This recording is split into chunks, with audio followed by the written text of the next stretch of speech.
ವಿರಾಮದ ಬಳಿಕ ಮತ್ತೊಮ್ಮೆ ಸ್ವಾಗತ. ನೋಡಿ, ಧರ್ಮಸ್ಥಳದ ವಿರುದ್ಧ ವ್ಯವಸ್ಥಿತವಾದಂತ ಷಡ್ಯಂತ್ರ ಪೂರ್ವ ತಯಾರಿಯೊಂದಿಗೆ ಮಾಡಿದ್ರು ಅನ್ನೋದಕ್ಕೆ ಮತ್ತೊಂದು ಸಾಕ್ಷಿಯನ್ನ ರಿಪಬ್ಲಿಕ್ ಕನ್ನಡ ಈಗ ನಿಮ್ ಮುಂದೆ ರಿವೀಲ್ ಮಾಡ್ತಾ ಇದೆ. ಯೂಟ್ಯೂಬರ್ಗಳಿಗೆ ಇವರು ಫಂಡ್ ಮಾಡಿದ್ರು. ಯೂಟ್ಯೂಬರ್ಗಳನ್ನ ಇವರು ಬಳಸಿಕೊಂಡು ಅಪಪ್ರಚಾರದ ಭಾಗವಾಗಿ ಇವರೆಲ್ಲ ಕೆಲಸ ಮಾಡಿದ್ರು ಅನ್ನೋದಕ್ಕೆ ಮತ್ತೊಬ್ಬ ಯೂಟ್ಯೂಬರ್ಗೆ ಈಗ ಎಸ್ಐಟಿ ನೋಟಿಸ್ ಅನ್ನು ಕೊಟ್ಟಿದೆ. ಈತ ಕೇರಳ ಮೂಲದ ಯೂಟ್ಯೂಬರ್ ಮನಾಫ್ ಅಂತ ಹೇಳಿ ಈತನ ಹೆಸರು. ಈತನಿಗೆ ನೋಟಿಸ್ ಅನ್ನು ಕೊಟ್ಟಿದ್ದಾರೆ. ಧರ್ಮಸ್ಥಳದಲ್ಲಿ ನೂರಾರು ಹೆಣ್ಮಕ್ಕಳ ಮೇಲೆ ಅತ್ಯಾಚಾರ ಮಾಡಿ ಕೊಲೆ ಮಾಡಿ ಹೂಳಲಾಗಿದೆ ಅಂತ ಹೇಳಿ ಮನಾಫ್ ಪ್ರಚಾರ ಮಾಡಿದ. ಬುರುಡೆ ಪ್ರಕರಣದ ಬಗ್ಗೆ ಯೂಟ್ಯೂಬ್ನಲ್ಲಿ ವಿಡಿಯೋವನ್ನ ಅಪ್ಲೋಡ್ ಮಾಡಿದ. ಜಯಂತ್ ಮೂಲಕ ಕೇರಳಕ್ಕೂ ಕೂಡ ಬುರುಡೆ ಕಥೆಯನ್ನ ಈತ ಹಬ್ಬಿಸಿದ್ದ ಆರೋಪ.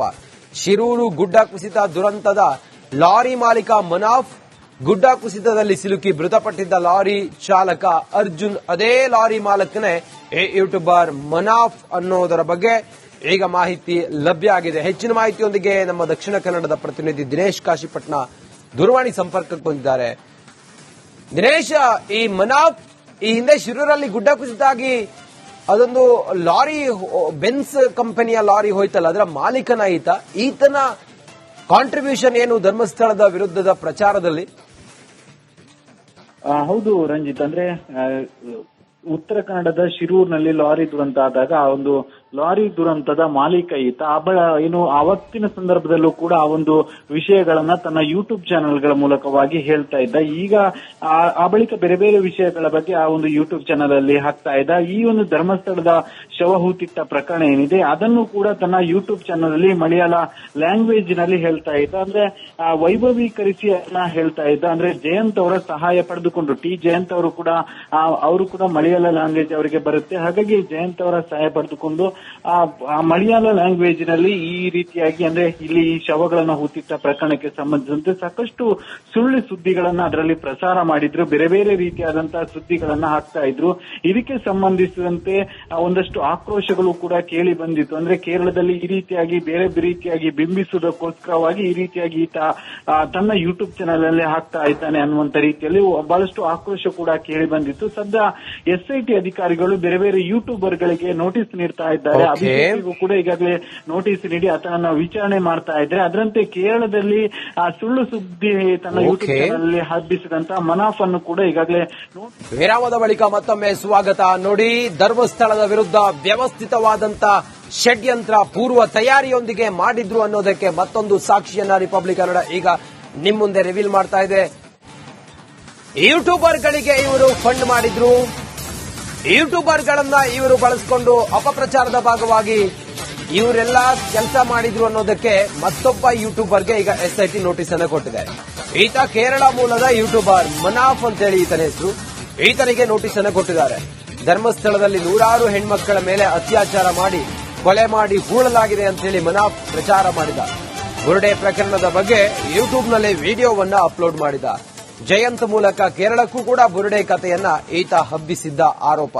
ಶಿರೂರು ಗುಡ್ಡ ಕುಸಿತ ದುರಂತದ ಲಾರಿ ಮಾಲೀಕ ಮನಾಫ್, ಗುಡ್ಡ ಕುಸಿತದಲ್ಲಿ ಸಿಲುಕಿ ಮೃತಪಟ್ಟಿದ್ದ ಲಾರಿ ಚಾಲಕ ಅರ್ಜುನ್, ಅದೇ ಲಾರಿ ಮಾಲಕನೇ ಯೂಟ್ಯೂಬರ್ ಮನಾಫ್ ಅನ್ನೋದರ ಬಗ್ಗೆ ಈಗ ಮಾಹಿತಿ ಲಭ್ಯ ಆಗಿದೆ. ಹೆಚ್ಚಿನ ಮಾಹಿತಿಯೊಂದಿಗೆ ನಮ್ಮ ದಕ್ಷಿಣ ಕನ್ನಡದ ಪ್ರತಿನಿಧಿ ದಿನೇಶ್ ಕಾಶಿಪಟ್ನ ದೂರವಾಣಿ ಸಂಪರ್ಕಕ್ಕೆ ಬಂದಿದ್ದಾರೆ.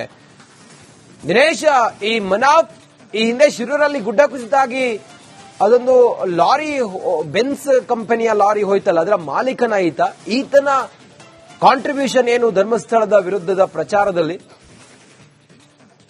ಹೌದು ರಂಜಿತ್, ಅಂದ್ರೆ ಉತ್ತರ ಕನ್ನಡದ ಶಿರೂರಿನಲ್ಲಿ ಲಾರಿ ದುರಂತ ಆದಾಗ ಆ ಒಂದು ಲಾರಿ ದುರಂತದ ಮಾಲೀಕ ಈತ ಏನು ಆವತ್ತಿನ ಸಂದರ್ಭದಲ್ಲೂ ಕೂಡ ಆ ಒಂದು ವಿಷಯಗಳನ್ನ ತನ್ನ ಯೂಟ್ಯೂಬ್ ಚಾನೆಲ್ಗಳ ಮೂಲಕವಾಗಿ ಹೇಳ್ತಾ ಇದ್ದ. ಈಗ ಆ ಬಳಿಕ ಬೇರೆ ಬೇರೆ ವಿಷಯಗಳ ಬಗ್ಗೆ ಆ ಒಂದು ಯೂಟ್ಯೂಬ್ ಚಾನೆಲ್ ಅಲ್ಲಿ ಹಾಕ್ತಾ ಇದ್ದ. ಈ ಒಂದು ಧರ್ಮಸ್ಥಳದ ಶವಹೂತಿಟ್ಟ ಪ್ರಕರಣ ಏನಿದೆ ಅದನ್ನು ಕೂಡ ತನ್ನ ಯೂಟ್ಯೂಬ್ ಚಾನೆಲ್ ಅಲ್ಲಿ ಮಲಯಾಳ ಲ್ಯಾಂಗ್ವೇಜ್ ನಲ್ಲಿ ಹೇಳ್ತಾ ಇದ್ದ. ಅಂದ್ರೆ ವೈಭವೀಕರಿಸಿ ಹೇಳ್ತಾ ಇದ್ದ. ಅಂದ್ರೆ ಜಯಂತ್ ಅವರ ಸಹಾಯ ಪಡೆದುಕೊಂಡು, ಜಯಂತ್ ಅವರು ಕೂಡ ಮಲಯಾಳ ಲ್ಯಾಂಗ್ವೇಜ್ ಅವರಿಗೆ ಬರುತ್ತೆ. ಹಾಗಾಗಿ ಜಯಂತ್ ಅವರ ಸಹಾಯ ಪಡೆದುಕೊಂಡು ಆ ಮಲಯಾಳ ಲ್ಯಾಂಗ್ವೇಜ್ ನಲ್ಲಿ ಈ ರೀತಿಯಾಗಿ ಅಂದ್ರೆ ಇಲ್ಲಿ ಈ ಶವಗಳನ್ನ ಹೂತಿಟ್ಟ ಪ್ರಕರಣಕ್ಕೆ ಸಂಬಂಧಿಸಿದಂತೆ ಸಾಕಷ್ಟು ಸುಳ್ಳು ಸುದ್ದಿಗಳನ್ನ ಅದರಲ್ಲಿ ಪ್ರಸಾರ ಮಾಡಿದ್ರು, ಬೇರೆ ಬೇರೆ ರೀತಿಯಾದಂತಹ ಸುದ್ದಿಗಳನ್ನ ಹಾಕ್ತಾ ಇದ್ರು.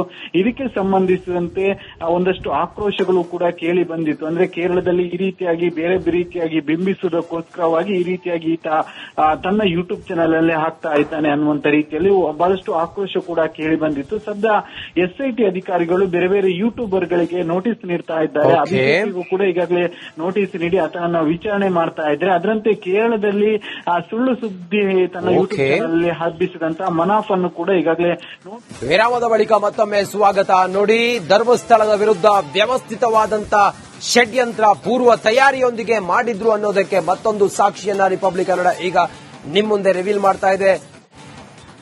ಯೂಟ್ಯೂಬರ್ಗಳಿಗೆ ಇವರು ಫಂಡ್ ಮಾಡಿದ್ರು, ಯೂಟ್ಯೂಬರ್ಗಳನ್ನ ಇವರು ಬಳಸಿಕೊಂಡು ಅಪಪ್ರಚಾರದ ಭಾಗವಾಗಿ ಇವರೆಲ್ಲ ಕೆಲಸ ಮಾಡಿದ್ರು ಅನ್ನೋದಕ್ಕೆ ಮತ್ತೊಬ್ಬ ಯೂಟ್ಯೂಬರ್ಗೆ ಈಗ SIT ನೋಟಿಸ್ ಅನ್ನು ಕೊಟ್ಟಿದೆ. ಈತ ಕೇರಳ ಮೂಲದ ಯೂಟ್ಯೂಬರ್ ಮನಾಫ್ ಅಂತೇಳಿ ಈತನ ಹೆಸರು. ಈತನಿಗೆ ನೋಟಿಸ್ ಅನ್ನು ಕೊಟ್ಟಿದ್ದಾರೆ. ಧರ್ಮಸ್ಥಳದಲ್ಲಿ ನೂರಾರು ಹೆಣ್ಮಕ್ಕಳ ಮೇಲೆ ಅತ್ಯಾಚಾರ ಮಾಡಿ ಕೊಲೆ ಮಾಡಿ ಹೂಳಲಾಗಿದೆ ಅಂತ ಹೇಳಿ ಮನಾಫ್ ಪ್ರಚಾರ ಮಾಡಿದ. ಬುರುಡೆ ಪ್ರಕರಣದ ಬಗ್ಗೆ ಯೂಟ್ಯೂಬ್ನಲ್ಲಿ ವಿಡಿಯೋವನ್ನ ಅಪ್ಲೋಡ್ ಮಾಡಿದ. ಜಯಂತ್ ಮೂಲಕ ಕೇರಳಕ್ಕೂ ಕೂಡ ಬುರುಡೆ ಕಥೆಯನ್ನ ಈತ ಹಬ್ಬಿಸಿದ್ದ ಆರೋಪ. ಶಿರೂರು ಗುಡ್ಡ ಕುಸಿತ ದುರಂತದ ಲಾರಿ ಮಾಲೀಕ ಮನಾಫ್, ಗುಡ್ಡ ಕುಸಿತದಲ್ಲಿ ಸಿಲುಕಿ ಮೃತಪಟ್ಟಿದ್ದ ಲಾರಿ ಚಾಲಕ ಅರ್ಜುನ್ ಅದೇ ಲಾರಿ ಮಾಲಕನೇ ಯೂಟ್ಯೂಬರ್ ಮನಾಫ್ ಅನ್ನೋದರ ಬಗ್ಗೆ ಈಗ ಮಾಹಿತಿ ಲಭ್ಯ ಆಗಿದೆ. ಹೆಚ್ಚಿನ ಮಾಹಿತಿಯೊಂದಿಗೆ ನಮ್ಮ ದಕ್ಷಿಣ ಕನ್ನಡದ ಪ್ರತಿನಿಧಿ ದಿನೇಶ್ ಕಾಶಿಪಟ್ನ ದೂರವಾಣಿ ಸಂಪರ್ಕಕ್ಕೆ ಬಂದಿದ್ದಾರೆ. ದಿನೇಶ್, ಈ ಮನಾಫ್ ಈ ಹಿಂದೆ ಶಿರೂರಲ್ಲಿ ಗುಡ್ಡ ಕುಸಿತಾಗಿ ಅದೊಂದು ಲಾರಿ ಬೆನ್ಸ್ ಕಂಪನಿಯ ಲಾರಿ ಹೋಯ್ತಲ್ಲ, ಅದರ ಮಾಲೀಕನ ಈತನ ಕಾಂಟ್ರಿಬ್ಯೂಷನ್ ಏನು ಧರ್ಮಸ್ಥಳದ ವಿರುದ್ಧದ ಪ್ರಚಾರದಲ್ಲಿ? ಹೌದು ರಂಜಿತ್, ಅಂದ್ರೆ ಉತ್ತರ ಕನ್ನಡದ ಶಿರೂರಿನಲ್ಲಿ ಲಾರಿ ದುರಂತ ಆದಾಗ ಆ ಒಂದು ಲಾರಿ ದುರಂತದ ಮಾಲೀಕ ಈತ ಆವತ್ತಿನ ಸಂದರ್ಭದಲ್ಲೂ ಕೂಡ ಆ ಒಂದು ವಿಷಯಗಳನ್ನ ತನ್ನ ಯೂಟ್ಯೂಬ್ ಚಾನೆಲ್ಗಳ ಮೂಲಕವಾಗಿ ಹೇಳ್ತಾ ಇದ್ದ. ಈಗ ಆ ಬಳಿಕ ಬೇರೆ ಬೇರೆ ವಿಷಯಗಳ ಬಗ್ಗೆ ಆ ಒಂದು ಯೂಟ್ಯೂಬ್ ಚಾನೆಲ್ ಅಲ್ಲಿ ಹಾಕ್ತಾ ಇದ್ದ. ಈ ಒಂದು ಧರ್ಮಸ್ಥಳದ ಶವಹೂತಿಟ್ಟ ಪ್ರಕರಣ ಏನಿದೆ ಅದನ್ನು ಕೂಡ ತನ್ನ ಯೂಟ್ಯೂಬ್ ಚಾನೆಲ್ ಅಲ್ಲಿ ಮಲಯಾಳ ಲ್ಯಾಂಗ್ವೇಜ್ ನಲ್ಲಿ ಹೇಳ್ತಾ ಇದ್ದ. ಅಂದ್ರೆ ವೈಭವೀಕರಿಸಿ ಅದನ್ನ ಹೇಳ್ತಾ ಇದ್ದ. ಅಂದ್ರೆ ಜಯಂತ್ ಅವರ ಸಹಾಯ ಪಡೆದುಕೊಂಡು ಜಯಂತ್ ಅವರು ಕೂಡ ಮಲಯಾಳ ಲ್ಯಾಂಗ್ವೇಜ್ ಅವರಿಗೆ ಬರುತ್ತೆ. ಹಾಗಾಗಿ ಜಯಂತ್ ಅವರ ಸಹಾಯ ಪಡೆದುಕೊಂಡು ಆ ಮಲಯಾಳ ಲ್ಯಾಂಗ್ವೇಜ್ ನಲ್ಲಿ ಈ ರೀತಿಯಾಗಿ ಅಂದ್ರೆ ಇಲ್ಲಿ ಈ ಶವಗಳನ್ನ ಹೂತಿಟ್ಟ ಪ್ರಕರಣಕ್ಕೆ ಸಂಬಂಧಿಸಿದಂತೆ ಸಾಕಷ್ಟು ಸುಳ್ಳು ಸುದ್ದಿಗಳನ್ನ ಅದರಲ್ಲಿ ಪ್ರಸಾರ ಮಾಡಿದ್ರು, ಬೇರೆ ಬೇರೆ ರೀತಿಯಾದಂತಹ ಸುದ್ದಿಗಳನ್ನ ಹಾಕ್ತಾ ಇದ್ರು.